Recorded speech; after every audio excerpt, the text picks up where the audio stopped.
The violet ray generator. Back in the early 1900s, people believed electricity could cure anything. Enter the violet ray generator, a glowing purple glass wand connected to a small transformer box.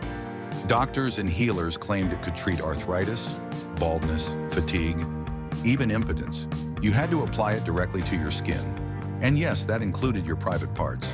The electric current supposedly stimulated vitality, but in reality, it was a mild zap machine that probably did more to terrify patients than heal them. Still, people lined up to get shocked in the name of science. It was marketed as progress and truth. It was just vintage electrocution therapy. The Lawson's vaginal washer. If you think early hygiene products were innocent, think again. The Lawson's vaginal washer was a bizarre device that looked like an egg beater with metal blades. It was advertised as a way to cleanse and refresh women. But no woman needed spinning blades anywhere near that area. Doctors in the Victorian era genuinely thought washing the womb could treat hysteria and disease. The result was often pain, infection, and trauma. It's a dark reminder of how women's health was misunderstood and exploited under the guise of medical care. The sperma ring. In the 1800s, masturbation was blamed for everything. Blindness, insanity, even early death. The so-called cure? A metal ring lined with inward-facing spikes. Men were told to wear it around their penis while they slept. If they became aroused, the spikes would dig in, painfully reminding them to stay pure. Imagine that level of fear and control. Using pain to enforce morality. These devices didn't just hurt physically. They created decades of shame and misinformation about natural human sexuality. The rectal dilators.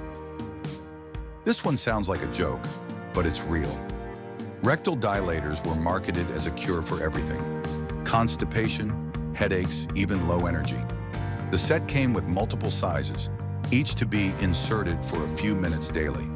Doctors claimed that stimulating the rectum somehow balanced your entire body. The truth, it was painful, unsanitary, and totally pseudoscientific. Some sets were even sold for children, which is both absurd and horrifying. Medical progress has its milestones and its deep regrets.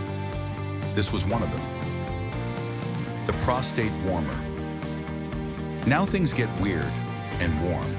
The prostate warmer was a metal probe connected to an electric bulb that heated up once plugged in. Men were told to insert it for comfort and improved virility. The description promised a gentle warmth that stimulates circulation. But in reality, it was an electric rod being shoved where no light should shine.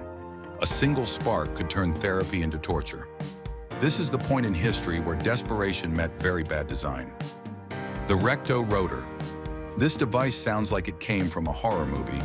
The recto rotor was a motorized tool that spun inside the body, claiming to massage the rectal muscles and improve digestion or sexual health. It even dispensed lotion during use, as if that made it any less terrifying. Imagine something the size of a soda can vibrating violently inside you while you're told it's scientific treatment. The only thing it probably cured was your trust in doctors. The electric belt with penis strap. Electric belts were once the hottest miracle cure for men. You'd strap it around your waist, attach a smaller strap to your genitals, and let a mild electric current flow through. Manufacturers promised it would boost energy, cure impotence, and restore manly vigor. The belt worked by soaking special pads in acid, vinegar, and baking soda, creating a chemical reaction that zapped your skin. So in short, you paid to electrocute yourself for science. Painful, pointless, and shockingly popular. The foot-operated breast pump. And finally, number 8, the foot-operated breast enlarger pump. It looked like 2 suction cups connected to a rubber tube and a foot pump. Women were told that repeated suction would stimulate tissue growth and increase bust size. In reality, it caused bruising, swelling, and pain, all for nothing. But the product was sold for decades, preying on insecurity and false hope. It's the perfect example of how the medical industry often blurred the line between science and snake oil.